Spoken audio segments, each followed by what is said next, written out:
आप देख रहे हैं अल्फा डिफेंस हिंदी में आपका स्वागत है। कल भारतीय वायुसेना के chief air chief marshal V R Chaudhari की एनुअल प्रेस कॉन्फ्रेंस थी और ये प्रेस कॉन्फ्रेंस लगभग 1 घंटे लंबी थी। ये प्रेस कॉन्फ्रेंस काफी ज्यादा इन्फॉर्मेशन पैक्ड थी और इसी वजह से इनिशियली मैंने सोचा था कि इस प्रेस कॉन्फ्रेंस को एज सच अपलोड कर दूंगा, लेकिन फिर क्वेश्चन निकल कर आता है कि हमारी तरफ से क्या वैल्यू ऐड होगा। हम लोग न्यूज वाले वीडियोस तो करते नहीं है, यूजुअली हमारे वीडियोस न्यूज की एनालिसिस और न्यूज की सिंप्लीफिकेशन होती है। तो इसी वजह से इस वीडियो के दौरान हम लोग कोशिश करेंगे कि उनकी प्रेस कॉन्फ्रेंस के दौरान जो एक टॉपिक निकल कर आया था उसको सिंप्लीफाई किया जाए और बाकी सारे टॉपिक्स धीरे धीरे करके over the period of time हम लोग आपके साथ में शेयर करेंगे। एयर चीफ मार्शल की तरफ से एक नंबर दिया गया था 1,72,459 करोड़, यानी कि 1,72,469 करोड़। ये अप्रोक्सीमेट कॉस्ट है उन डील्स की जो आने वाले कुछ समय के अंदर कंक्लूड होने वाली हैं और इनमें से एक है क्लोज इन वेपन सिस्टम। देखिए, अगर क्लोज इन वेपन सिस्टम्स की बात की जाए तो इनको ओवर सिंप्लीफाई करते हुए आप एंटी एयरक्राफ्ट गन कह सकते हैं।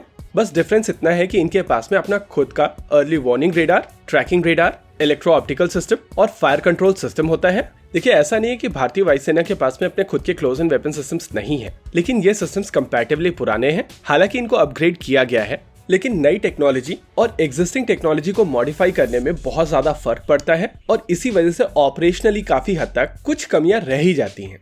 भारतीय वायुसेना की तरफ से क्लोज इन वेपन सिस्टम्स को अक्वायर करने की कोशिश काफी पहले से चल रही है और पहले लॉट में भारतीय वायुसेना 240 गन्स को अक्वायर करेगी। यहाँ पर यह समझना जरूरी है कि भारतीय थल सेना की रिक्वायरमेंट डिफरेंट है। हालांकि उनको भी क्लोज इन वेपन सिस्टम्स चाहिए, लेकिन उनको वो सिस्टम मोबाइल प्लेटफॉर्म के ऊपर चाहिए और वायुसेना की रिक्वायरमेंट के हिसाब से उनके सिस्टम पॉइंट डिफेंस के तौर पर काम करेंगे। लेकिन एग्जिस्टिंग पॉइंट डिफेंस गन्स नई जनरेशन की टेक्नोलॉजी के खिलाफ इतनी ज्यादा कारगर नहीं रह जाती है जैसे कि स्वार्म ड्रोन्स। वैसे भारत में इस समय ऐसे एम्यूनेशंस बनाए जा रहे हैं जो पुरानी गन से फायर किए जा सकेंगे और बावजूद उसके वो नए जनरेशन के थ्रेट्स जैसे कि ड्रोन स्वार्म उनको एड्रेस करने में सक्षम होंगे।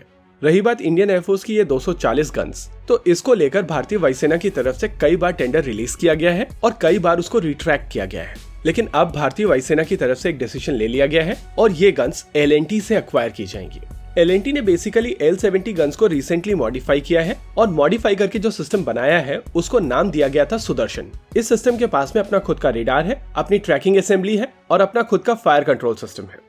इस रिक्वायरमेंट को लेकर German close in weapon system sky shield यहाँ पर पार्टिसिपेट करने वाला था और इस रिक्वायरमेंट को एड्रेस करने के लिए सरकारी कंपनी BHEL और जर्मन कंपनी हाइन मेटल के बीच में एक जॉइंट वेंचर बनने वाला था जो अहेड एम्यूनेशन से लैस स्काई शील्ड सिस्टम को इंडिया में बनाता। लेकिन इस जॉइंट वेंचर को भारत सरकार की तरफ से मंजूरी नहीं दी गई थी और अब L&T को डायरेक्टली कॉन्ट्रैक्ट दिया जाएगा, जिसके तहत L&T सुदर्शन सिस्टम को भारतीय वायुसेना के लिए बनाएगी और इनकी डिलीवरी की जाएगी। देखिए, यहाँ पर ये चीज समझना जरूरी है कि ये 240 गन पहला लॉट है और इसके बाद भी भारतीय वायुसेना की तरफ से फॉलो ऑन ऑर्डर्स दिए जाएंगे, यानी कि बात केवल 240 गन्स तक नहीं रुकेगी। पिछले कुछ समय से भारत सरकार की तरफ से कोशिश की जा रही है कि डिफेंस मैन्युफैक्चरिंग के लिए प्राइवेट सेक्टर कंपनीज को पुश किया जाए और ज्यादा से ज्यादा सिस्टम्स को प्राइवेट सेक्टर कंपनी की मदद से बनाया जाए। इस चीज को सपोर्ट करने के लिए भारत सरकार की तरफ से कई रूल्स को मॉडिफाई किया गया है, कई गाइडलाइंस बदली गई हैं और कई नए इनिशिएटिव्स शुरू किए गए हैं जहां पर भारत सरकार की तरफ से इन कंपनीज को पुश किया जाता है और इंडस्ट्री ने भी काफी सही तरीके से रेस्पॉन्ड किया है। इस समय बहुत सारे स्टार्टअप्स, कई सारी बड़ी कंपनीज और बहुत सारे MSME डिफेंस में अपने आप को इन्वेस्ट कर रहे हैं।